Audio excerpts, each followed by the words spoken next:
Projek Lebuh Raya Pen Borneo jajaran Lahadatul sempurna. Beberapa pakej kerja sudah bermula sejak September tahun lalu. Bagaimanapun, kemajuan kerja masih perlahan berikutan isu berkaitan seperti pengambilan balik tanah dan pengalihan utiliti. Saya memaklumkan, memperingatkan pihak JKR dan juga juruperunding serta semua kontraktor pakej kerja yang berkaitan untuk memastikan bahawa mereka melihat semula jadual program kerja mereka untuk memastikan sementara kerja-kerja pengambil balik tanah ini masih giat dilakukan. Mereka kenal pasti mana segmen-segmen yang boleh dilakukan kerja-kerja pembinaan jalan tersebut. Beliau ditemui media selepas meninjau operasi Pelabuhan Tawau. Datuk Syahilmi yang juga timbalan Ketua Menteri mengingatkan agar aspek keselamatan dan pengurusan trafik diperketat serta penyelenggaraan dilakukan demi keselamatan pengguna jalan raya. Kerajaan negeri terus memberi sokongan kepada golongan usahawan wanita ia bagi memastikan mereka mampu bertahan, berkembang dan bersaing di peringkat yang lebih tinggi. Ini termasuk mempergiat usaha membina kapasiti, memberi latihan berterusan serta menyediakan bantuan bersasar. Menteri Pembangunan Masyarakat dan Kesejahteraan Rakyat, Datuk James Ratib berkata, usaha dilaksana melalui pelbagai agensi seperti Jabatan Hal Ehwal Wanita Sabah, JEWA. Datuk James berucap dalam majlis penyerahan geran pembungkusan produk dan sijil penyertaan SKM Usahawan JEWA tahun 2025 di Kota Kinabalu. Sejak program diperkenal pada 2018, 52 usahawan berjaya menerima geran pembungkusan dan pelabelan produk. Ini membuktikan usahawan wanita mempunyai semangat juang tinggi serta potensi besar untuk dikembangkan ke tahap lebih tinggi. Program memperkasa usahawan wanita muda jadi platform mewujudkan rangkaian perniagaan di seluruh Sabah. Program anjuran Institut Kajian Pembangunan Sabah IDS itu berupaya melonjakkan potensi pasaran dan ekonomi penduduk tempatan.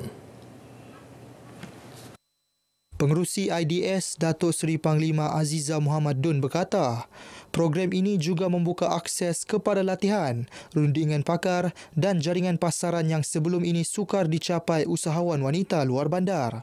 Fokus utama diberi kepada dana upaya peluang usaha Nita Dayang, satu inisiatif pinjaman mikro khas untuk memperkukuh keupayaan perniagaan wanita muda luar bandar.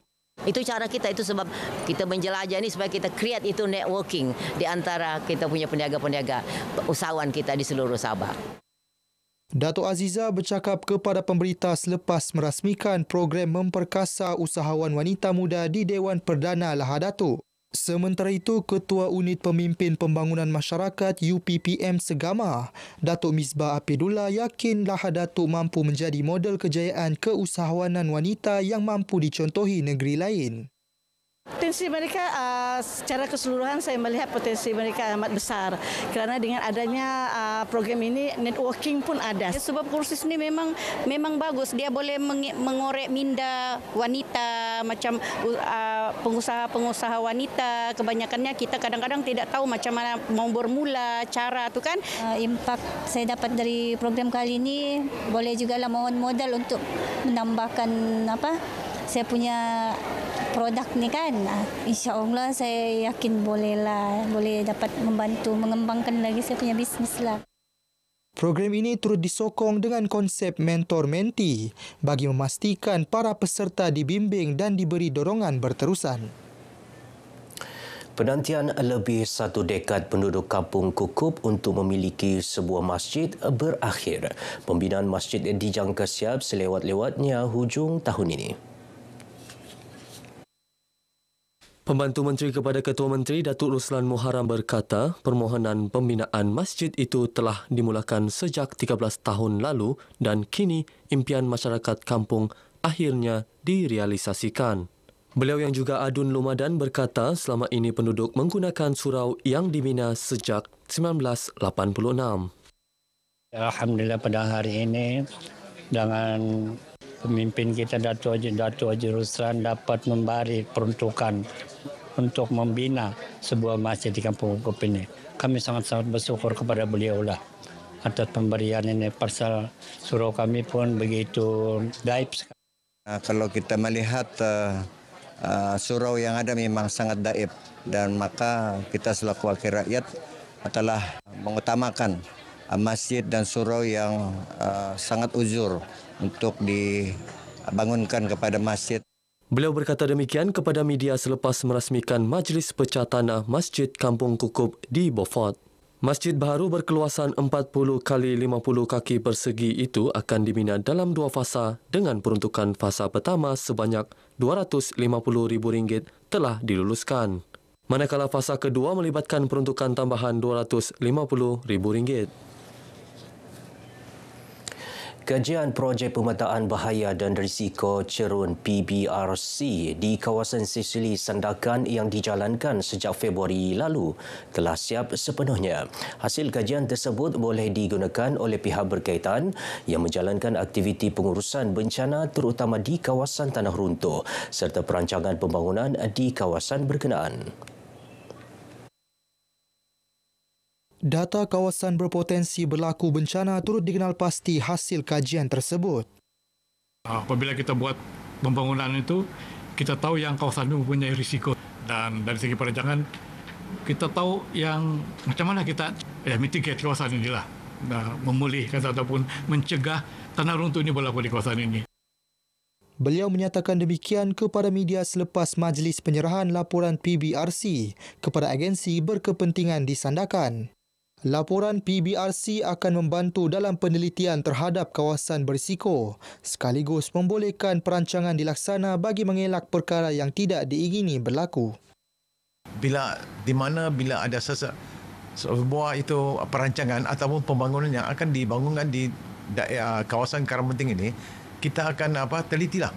Laporan ini penting untuk kami untuk meninjau sejauh mana kalau ada apa-apa pembangunan yang baru. 5 buah sekolah yang menempatkan murid berkeperluan khas di Ranau terima sumbangan RM11,000.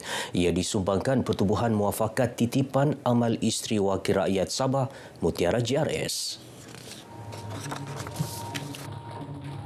Isteri kepada Ketua Menteri Sabah Datin Seri Panglima Datin Julia Salak berkata ia sebagai tanda prihatin dan sokongan kepada golongan kurang upaya selain memperkasa agenda kebajikan di peringkat komuniti luar bandar. Mutiara GRS telah mengambil kesempatan untuk melawat daerah Ranau dan kami telah singgah di PPDK daerah Ranau dan memberikan sedikit sumbangan untuk beberapa buah sekolah yang ada anak-anak istimewa untuk membantu mereka sedikit sebanyak. Beliau yang juga yang di-Pertua Mutiara GRS mengikuti program ziarah amal ke Pertubuhan Pemulihan dalam Komuniti PPDK di Ranau. Penerima sumbangan termasuk PPDK Ranau, Rumah Putera Harapan Ranau, Program Pendidikan Khas Integrasi PPKI SMK Bundu Tuhan, PPKI SMK Kundasang dan PPKI SMK Mat Saleh Ranau. Kempen kesedaran keselamatan pengangkutan laut bakal diperluas ke daerah lain. Kempen anjuran Jabatan Laut Malaysia JLM wilayah Sabah bukan sahaja memberi kesedaran kepada orang awam, malah memastikan pemilik dan pengusaha bot berlesen mematuhi undang-undang serta menyediakan peralatan keselamatan. Menurut pengarah JLM wilayah Sabah Daar Biskai Alias Adam Malik, sempena kempen ini JLM akan melaksanakan pemantauan. Ia bagi memastikan kawasan perairan dilengkapi dengan peralatan melindungi orang awam khususnya pelancong. Kami ingin mendidik sebenarnya pengguna-pengguna pengangkutan laut ni supaya mereka peka ataupun sentiasa memakai peralatan keselamatan serta tidak menaiki bot-bot yang tidak berlesen. Beliau ditemui pemberita RTM selepas merasmikan kempen kesedaran keselamatan pengangkutan laut di ibu negeri. Kempen yang bermula Isnin lalu berakhir hari ini. Baik saudara, sepaparan itu tadi mengakhiri berita pagi Sabah kali ini. Menyusul selepas ini berita pagi Sarawak bersama-sama Lydia Yusrina di Kuching. Malaysia Madani, rakyat disantuni.